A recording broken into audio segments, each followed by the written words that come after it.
What's up, Jaguar Nation? Jags Nation, I guess you would call it. It's Logan back again with another podcast.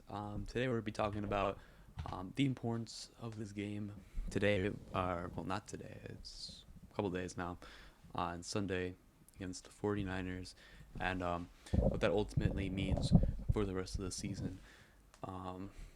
Because I think this game this week against the 49ers could be one of the most important games of the season. There's a lot of reasons for that.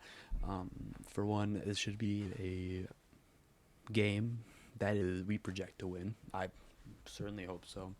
This 49ers team is very banged up. I mean, I obviously, there's been a lot of issues with the Jaguars, but to be honest, no Nick Bosa.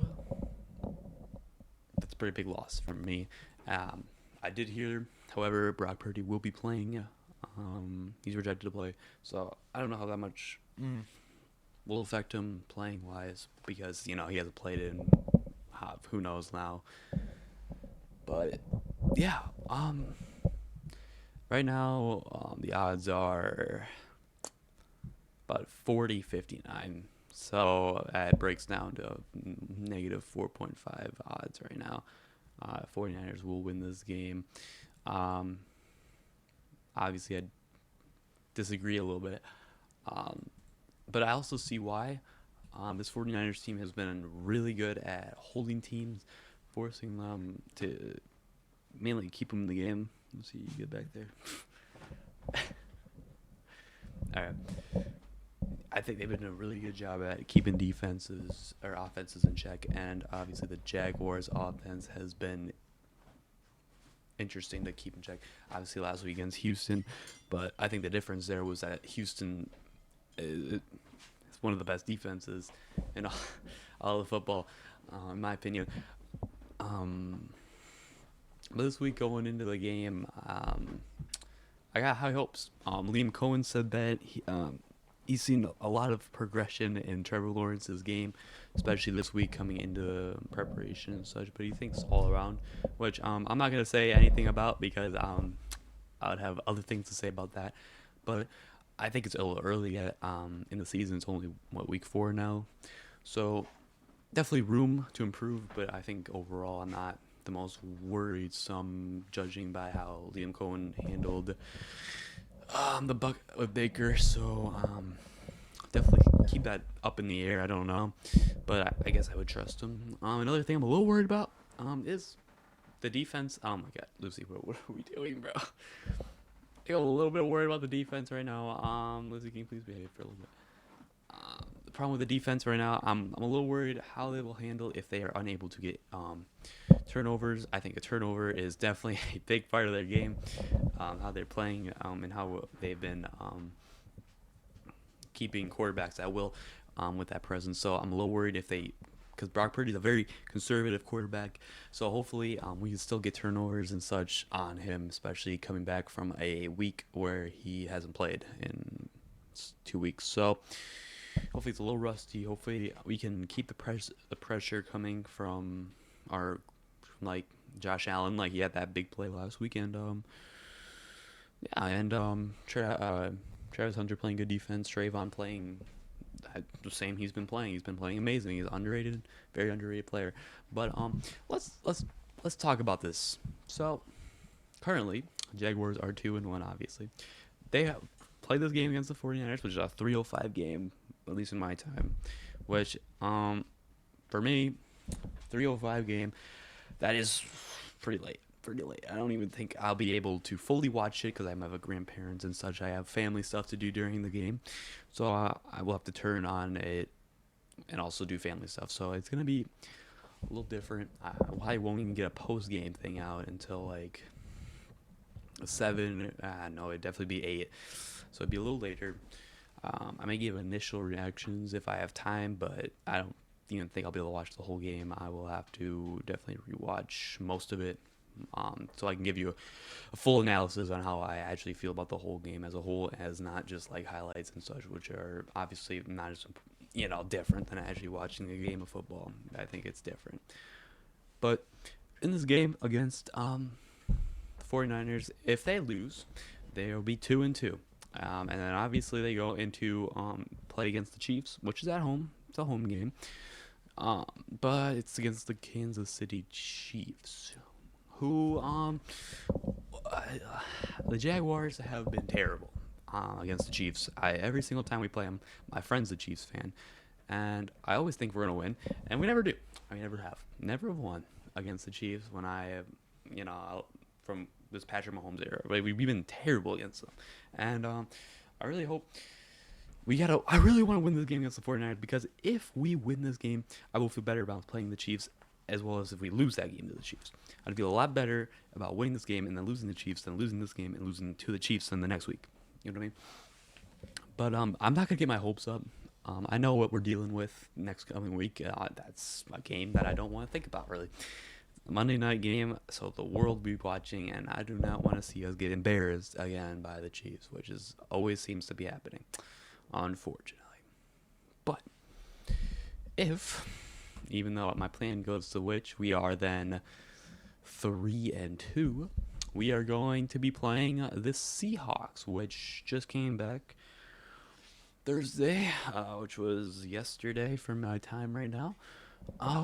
And they played well. Their run game, I saw that Kenneth Walker played really well. Yeah, they're a good team, and I'm a little worried about that game too, because we could very easily lose that game. But yeah, so let's say we lose, we're 3-3. We then go into another. Oh, great! It's a London game, so I might as well be up early to watch this game. Great, against of all teams, the Los Angeles Rams, which I think is the best team in the AFC or the NFC West. And I think it's close, but I think it's a pretty good margin of a difference in their play. Yeah, I'm a little worried, so I'm gonna say we lose that one too, unless they prove me wrong this week and such. Then we go against the Raiders. Oops, shit. We go against the Raiders. The Raiders. All right, think about that. The Raiders. The Raiders are a team that I think we can easily win. So let's say we win that. We're 5-4. Right? Did I say that right? 3-1. 3-2, 3-3, 3-4. Yeah, we're 4-4. 4-4 to that game. We go against the Texans again. Great. We'll play against the Texans at the Texans, and we lose that game. I'm gonna be honest. I don't think we can beat them 2 games in a row. So 4-5. Play the Chargers. Play the Chargers. So 4-6. Yeah, and then we play the Cardinals. So 5-6. Then we play the Titans. 6-6. Play the Colts. 6-7. Then we play the Jets. 7-7. Okay. After that, I think. Okay. My goal, by the time we get done with the Rams, I think we should be around 3-4, 4-3. That's what I hope for. I hope we're 4-3. If we're 4-3, I'd feel very confident going into the rest of the season, and I think we have a chance to make it to the playoffs. It just depends also based on if the Colts are going to keep playing good, because they've been playing better than they should be, as some would say. But I have always thought about the Colts as a team that has high potential, and depends how they play it. I think they have a very good coach over there. One of the best running backs, Wisconsin native. But depends how Daniel plays the rest of the season. And I think that also depends on Trevor. If we move over to my team. Because I think if Trevor Lawrence, of all quarterbacks, keeps playing the way he is, he might be benched. And I think he should be benched if he does keep playing like this. I think there should be punishments for how you play on this team, because I think we should hold our players to higher standards. It'd be kind of difficult, but I think it would be necessary. If it gets bad for him, I mean, if we win, we win. But I think he needs to show that he's not. He has punishments. He should be held accountable for losing or not playing well on offense. I think he should be responsible for that. He's the quarterback. Our offensive line has been really, really impressing me this year. So I think the pressure, or like more of the concern should be on Trevor Lawrence, more importantly, on how he plays, and I think that should be a gimme, to be honest. Um, but yeah, this game against the 49ers again is a very, in my opinion, biggest game maybe of the season. I think maybe I think that was last week, but I feel like these games coming up are all important. So I guess we could hold them all to a very similar level. Um, yeah, you think about the 49ers, they're banged up. I just really want to take advantage of this right now. Now I know De'Ami Brown might not play, which I think he's been having. I think I've been very happy with how he's been playing because he kind of boosts the level up on our team.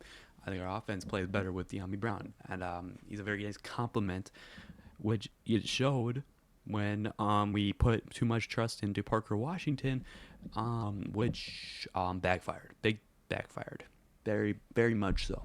So I think De'Ami Brown would be a very nice thing to have. And if he doesn't play, I'm a little worried and praying, please, for Brian Thomas. I feel like I'm going to be saying this all year. Brian Thomas to come back and play better again. But yeah, this should be. They don't even have. Jordan Wicks isn't even be playing. He hasn't played all year. What the fuck? Yeah, I don't know, man. Anyways, I think that's where it's gonna end. I don't think I'll be making another podcast until the post game, until next week. I think I got my thoughts and opinions out so far. I think they will definitely change after this week, either for the good or for the bad, depending on how the result of the game goes in terms of scoreboard, and, how they play. I think how they're managed. I want to see less penalties, for sure. I want to see more discipline, for sure. But yeah, for me, it's how they adjust. It's how they adjust, and if they don't adjust, then it should be talked about. They should be punished for not talking or doing what they need to do. For the punishment, like they should be punished for playing bad. So yeah, that's all I gotta say. If you enjoyed, consider subscribing. It'd be kind of cool, but it's up to you. I don't really. It's fine. I'll keep making them. But yeah, see you on Sunday.